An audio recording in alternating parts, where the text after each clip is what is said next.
Luffy has finally done it, ladies and gentlemen. He has activated his Gear 5 and becomes a giant to put an end to Kizaru once and for all. But his father Monkey D. Dragon is also on the move for his inevitable face-off against his old friend in Fleet Admiral Akainu. We start in Egghead, where chaos ensues. Ships are sinking, pacifistas are firing, and sea beasts are getting destroyed. The Marines have now made landfall on the island and are awaiting Kizaru to finish his job up in the Labo Stratum. But the GOAT man, Luffy, is here to whoop Lord Zaru's ass. That's why he's the GOAT! The GOAT! Luffy is using Snakeman against Kizaru now, and the power of this alone makes the Admiral acknowledge that this truly was the strength that took down Kaido. But what Kizaru doesn't know is that Luffy isn't even going all out. I mean, forget about Gear 5, bro isn't even showing any sign of using Advanced Conqueror's Haki or Ryu. I mean, unless you're trying to argue that Kizaru is as tough as Kaido was, there's simply no way Luffy is going to go all out. That's because he wants to see how far he has come. Remember guys, Luffy's Snakeman is as strong as Katakuri, a Yonko commander, so this isn't a stupid play, and an Emperor is clearly stronger than an Admiral, which was proven with Old Man Whitebeard, and even Shanks' presence against Green Bull. Even the Admirals have ranks, where Akainu and Kuzan reign supreme, so to scale Kizaru just above Katakuri is pretty logical. Kizaru compliments Luffy for being tough, but still asks him why a pirate like him would protect Vegapunk. But Luffy slaps right back saying, why in the world would Kizaru even want to kill Apple Gramps? I mean, just look at him, he simply doesn't look too dangerous, apart from the fact that he can create a nuclear weapon that can destroy the world. The fact that Luffy has already given Vegapunk a nickname goes to show that the scientist is his friend now, and Luffy will go to the ends of the earth to protect him. Kizaru, in a blink of an eye, teleports far above the island and says to him that coming to kill Vegapunk isn't because he wants to. After all, they have been friends for a long time. It's quite sad, but also ironic, as considering his next action of thinking about the good old times when Vegapunk was enthusiastically speaking about how this mech in Vega Force 01 was the giant robot mankind had always dreamt of. And now Kizaru telling Luffy how speed is power. You know, my man literally taking F equals MA seriously. With this knowledge, Kizaru literally sends a kick to Luffy's face with the speed of light itself. This sends Luffy flying through the very robot that was supposed to be the dream of humanity, showcasing how cold and calculated Kizaru really is. The Admiral figured out exactly what the Straw Hat's plan was and did everything necessary to tear it down, even if it meant to trample on all the memories he had with Vegapunk and Sentomaru. Kizaru claims to be just a cog who has to listen to the higher ups, but we know that's not fully true, as he straight up told Saturn that he simply cannot ignore Sentomaru because it would be an insult to his honor. And even all the way through fighting Sentomaru, he could not stop thinking about the child he once was. And yet, despite reminiscing about these moments, he has no qualms, no hesitation of taking out his friend, and immediately goes for the pacifistas without batting an eye towards anything he just did. Compared to the other admirals and the Fleet Admiral himself, they all have a brand of justice and code of honor that they follow, whereas Kizaru's unclear justice is just that. He has no clear sense of justice and simply acts like a cog in the system. He doesn't need to justify his actions in some sort of ideology or philosophy. The world's government can do all the thinking and can use him just as a tool, which he has accepted to. This is even consistent in the film Z, where Kizaru had no qualms about fighting his old mentor in Zephyr, who was a broken man with broken ideals. In the end, he showed no remorse in killing Zephyr, despite being the one who dealt the final blow to him and the other Vice Admirals literally crying. And even if it wasn't canon, it was supervised by Oda himself. Because of this, Kizaru might just be the most terrifying admiral, as although Akainu is brutal, there's nothing scarier than the unknown. Going back to the chapter, Frankie and Bonnie gets launched out of the Vega Force 01 before it explodes to bits. Although the Sunny is okay, Kizaru confronts them, reminiscing on how fast Bonnie has grown. Remember, Kuma and her also used to be close to Vegapunk's gang, but knowing how she had it in for the scientist, he tells her to not get in his way, as they have the same goals. But Bonnie has now realized her main character potential and who her real enemies are. So she uses Vegapunk's strongest weapon he has ever designed, a torn-off cable, which does absolutely nothing because she doesn't even use Haki. That's Low Gear 101. I mean, come on. Like Luffy, Bonnie too has been shot out of the laser dome barrier. This man straight up murdered her while saying she was an old friend. What the frick? Frankie in turn tries to get his revenge. Yeah, by channeling his inner Kuranai sensei and uses a light laser against a man made out of light. What was he thinking with that one? Your life is nothing. You serve zero purpose. Anyways, Kizaru disappears and Frankie quickly realizes that he's gone after the true goal of his mission, Stella. He calls the control room expeditiously, where Vegapunk have managed to crack York's code and are now able to disable the barriers. But that no longer matters because Vega Force 01 is gone and Kizaru is here. However, before he can clap his old friend Vegapunk, the myth, the legend, Joy Boy, Sun God Nika is back this time as a freaking giant. Luffy's Gear 5 easily allows him to grab the light man as though he is a fodder. Again, you don't see any sign of advanced Conqueror's Haki, yet Kizaru is sweating buckets. Okay, fine, maybe I'm exaggerating, but he's sweating a little bit. Luffy talks about how he was knocked outside of the barrier and had to cross it twice to get back in, which is insane considering the only one who was supposed to safely be able to enter was a light Logia. The laser technology that Vegapunk has been incorporating in his inventions have been from Kizaru's Devil Fruit. The fact that Gear 5 Luffy was able to tank these deadly lasers shows that Kizaru stands no chance in actually dealing meaningful damage against him. This just goes to show how insane Luffy's durability is in Gear 5 and the power of the Zone Awakening, which not only offers freedom of fighting but also one of the toughest defense in the series. But that's not all, as chapter 1092 confirmed our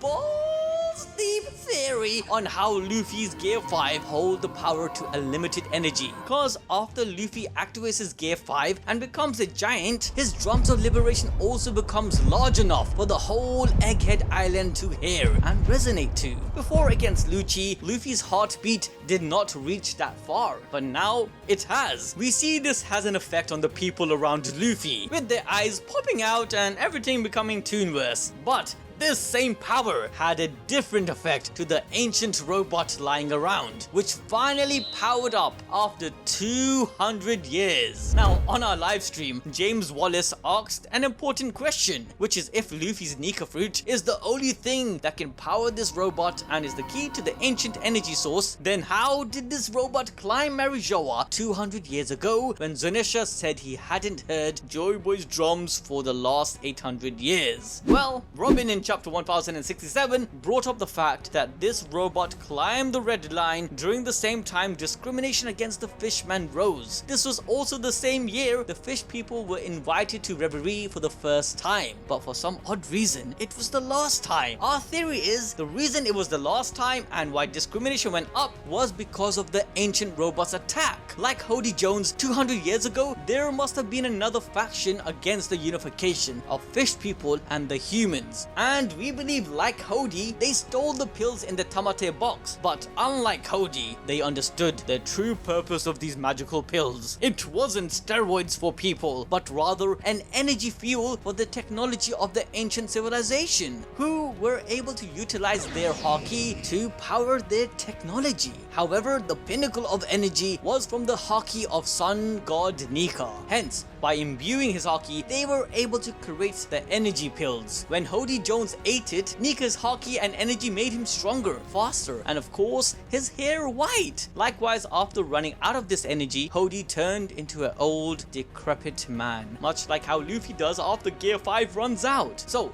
now that we know that these pills were fuels for the tech, there is also the idea that only Luffy or an ancient authority can give this robot instructions. It's likely that the robot went to attack Marijoa because it was trying to complete its mission from 800 years ago during the Great War. However, that was 200 years ago. And this brings us back to the present time. With Luffy's drums of liberation kickstarting the machine, it will also follow his instructions and help them get Sunny out of the island. And straight into the moon, because that's where the Straw Hats are going next arc. Believe it. Everybody join the Moon Gang. Put Moon Gang in the comments. Yusuf has to buy me a pizza, a Chick-fil-A, and Chipotle if they go to the moon next arc. So support the Moon Gang.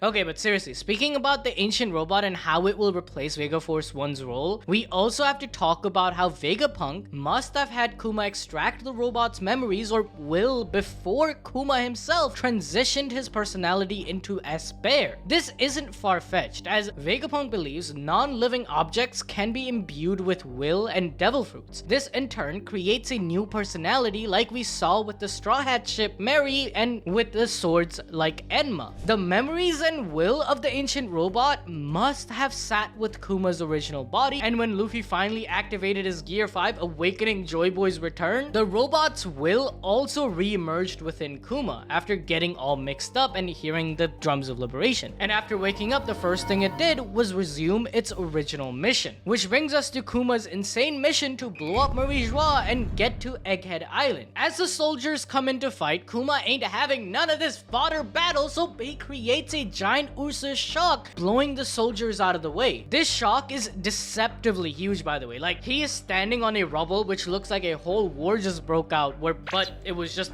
one blast. However, while Kuma was scaling the red line, his opponent was also making his way to Marie Joie as Akainu shows up in front to defend his precious celestial dragon daddies. Low-key, I feel bad for Akainu, man. Like, he gotta deal with Kuzan and Blackbeard pirates messing up Garp and Kobe. His own Admiral Green Bull pissed his pants from just feeling Shanks' hockey from 100 miles away. Fujitora was helping the revolutionaries and slaves more than the government during the infiltration. He had to send 30,000 men, 10 vice admirals, and an admiral just to deal with one pirate crew with an old man in Egghead. This man is struggling to keep things together right now. And on top of all this, the waste man of celestial filth has the audacity to disrespect the CEO of Dunkin' Donuts when all he's trying to do is save his ass. This is ridiculous, man. Somebody give this man a break. As the Celestials gather around to bitch and moan about how they are running out of food, especially the lobster, Akainu straight up ignores them and instead asks Kuma that if the government can't control him, then they can't allow such a dangerous man to run wild. But he's still confused on how Kuma has a will to do something when his personality was supposed to have been suppressed years ago. Now, since Akainu doesn't have Balls the Future Sight to know the answers, he just decides to smoke Kuma's ass. However, instead of baking his signature donut, he goes in for his Hellhound attack right into Kuma's face, which only destroys a portion of this zero brain cell robot. And before Akainu could go in for another attack, Kuma uses his Paw powers to poof out of there. Now, this is quite interesting because, let's be honest, if Akainu wanted to destroy Kuma right then and there, he could have. Especially since when he went for the Hellhound punch, he dashed behind Kuma, giving him an opening to run. Even at the start of their confrontation, he makes it a point to exclaim just how dangerous of a man Kuma really is. So why would a seasoned warrior like Akainu take this L? I feel like these two have a bigger history than we realize, especially since Akainu personally came to capture Bonnie during the time skip. Like, what the hell was a Fleet Admiral doing there? Well, we get a little continuation of that flashback. Akainu told Bonnie how it doesn't matter how much she cries because Kuma's memories and personality are no more. He volunteered himself to be reborn as a weapon, but Bonnie doesn't believe this and calls him a liar as her father would never leave her behind. After seeing the mission the body of Kuma seems to be on right now, maybe even Akainu is curious as to what is happening. But the last words he speaks in this chapter hints at a deeper connection with Kuma. While the Celestials are yelling at him like they own him, Akainu wonders where someone who has lost their will and mind by becoming a puppet could be going. This sounds very similar to the Admiral situation, to be honest, where he has a goal or destination in his mind of getting rid of dangerous men like Kuma to protect the innocents at all costs, but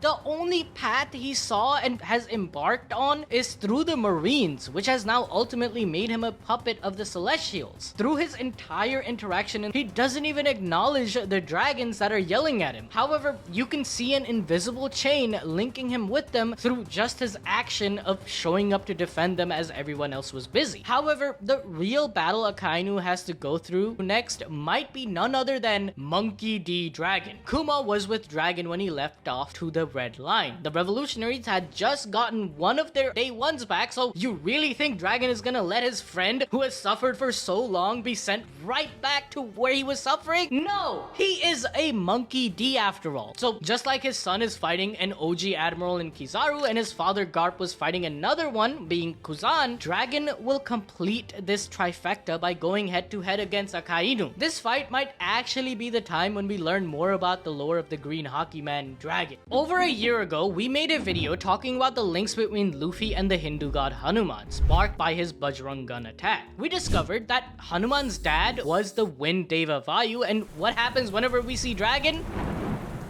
Yup, wind is blowing or a storm is happening. The parallels don't stop there, as just like Luffy was raised by a different father figure in Garp, Hanuman was also raised by a different father in Kesari, which leads us to his mother or grandmother being likely a celestial dragon, drawing inspiration from Hanuman's mother Anjana, who was a fallen angel from heaven, cursed to be born as a monkey princess. This is similar to how she could have been made an outcast by the celestials for becoming part of the monkey family. Eventually, she met a tragic fate similar to the prejudice-filled deaths of Otahime and Doflamingo's parent, which was the catalyst of Garp never taking up the position of Admiral, and Dragon was sent on a rage-filled quest to revolutionize the world system, which destroyed his family. Dragon witnessed his mother suffering due to the world's lies, mirroring Sabo's experiences with royalty. That's why he was so keen to protect and make him his number 2, as he saw himself in the young boy. But before Dragon walked the path of resistance, he went along with his father's plan to change the government from within, as Garp had been training Dragon to become a great marine just like he does with his grandson later on. The link with Akainu comes in with Dragon's age, which is the same, 55 years old. We know Dragon only started the Revolutionary Army formally 22 years ago after the Ohara incident. Before this, it was just a paramilitary front, which suggests that it hadn't been long since Dragon had been on this path. It would be very poetic to see two youngsters who trained side by side in the Marines take up different paths through the tragedies they went through in life. Akainu gave up control of his will to the Celestials and the government to achieve his absolute justice, while Dragon took on full control of his fate by starting his own opposing force. Even the jump start to Dragon starting the Revolutionary Army officially happened due to Akainu's action of calling a buster call upon Ohara. So with each generation of Monkey D family fighting an Admiral, Dragon's links to being a Celestial, a former Marine, and having the same age as Akainu suggests their growth side by side. Dragon versus Akainu is a massive possibility after this chapter, which would tie how Sabo will play part in this. If Dragon doesn't win for whatever reason, Sabo will take the mantle to defeat his brother's killer and the leaders of his army. And if you guys want to learn more about Dragon and what he brings to the table and what he might do in the future, then watch the video on screen. And if you guys want to watch new One Piece episodes alongside us, then hop onto our Discord server where we do weekly watch-alongs to One Piece and sometimes even other animes.